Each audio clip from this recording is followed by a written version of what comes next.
This podcast is presented by the Centers for Disease Control and Prevention, CDC, safer, healthier people. Hello, I'm Dr. Joe Bresee with the CDC Influenza Division. I'm here to speak with you today about swine flu. First, I'll begin by explaining what swine flu is.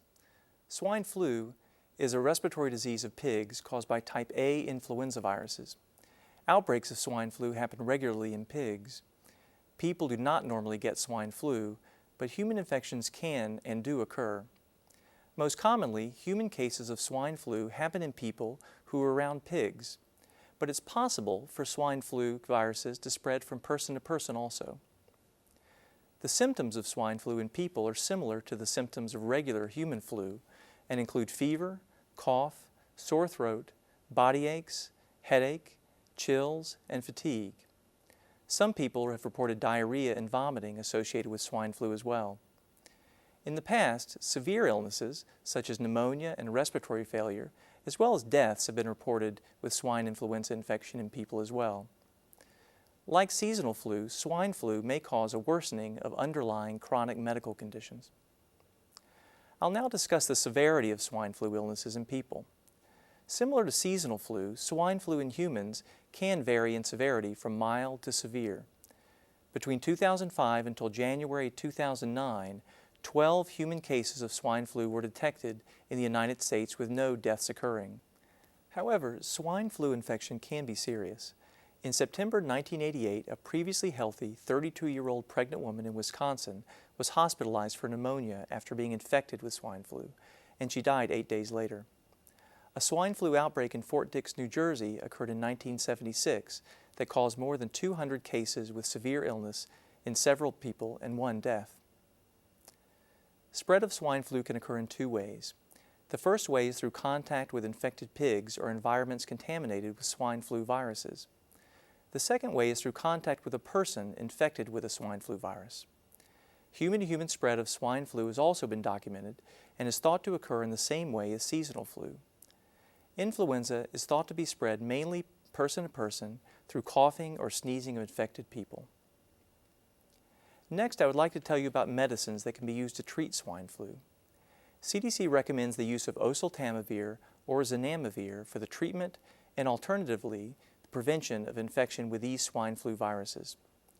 Antiviral drugs are prescription medicines such as pills, liquids, or inhaler that fights against the flu by keeping flu viruses from reproducing in your body.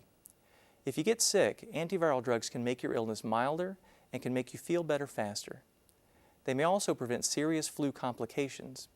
For treatment, antiviral drugs work best if started soon after getting sick, specifically within 2 days of symptoms. People with swine influenza infection should be considered potentially contagious as long as they are symptomatic, and possibly for up to 7 days following the illness onset. Children, especially younger children, might potentially be contagious for longer periods. There is no vaccine available right now to protect against swine flu. However, there are everyday actions that people can take to help prevent the spread of germs that cause respiratory illnesses like influenza. Take these everyday steps to protect your health. Cover your nose and mouth with a tissue when you cough or sneeze. Throw the tissue in the trash after you use it. Wash your hands often with soap and water, especially after you cough or sneeze. Alcohol-based hand cleaners are also effective. Try to avoid close contact with sick people.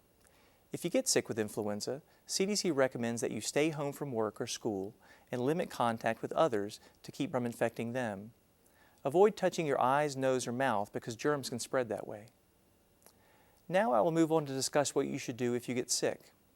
If you live in an area where swine flu infections have been reported, and if you become ill with influenza-like symptoms, including fever, body aches, runny nose, sore throat, nausea or vomiting or diarrhea, you may want to contact your healthcare provider, particularly if you're worried about your symptoms.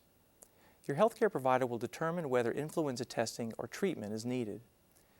If you're sick, you should stay home and avoid contact with other people as much as possible to keep from spreading your illness to others. If you become ill and experience any of the following warning signs, seek emergency medical care. In children, emergency warning signs that need urgent medical attention include fast breathing or trouble breathing, bluish skin color, not drinking enough fluids, not waking up or not interacting, being so irritable that the child does not want to be held, fever with a rash, or flu-like symptoms that improve but then return with a fever and worse cough.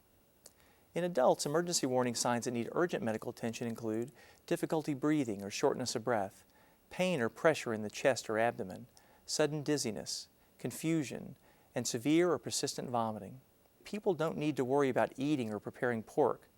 Swine influenza viruses are not spread by food. Eating properly handled and cooked pork products is safe. For the most accurate health information, visit www.cdc.gov or call 1-800-CDC-INFO 24/7.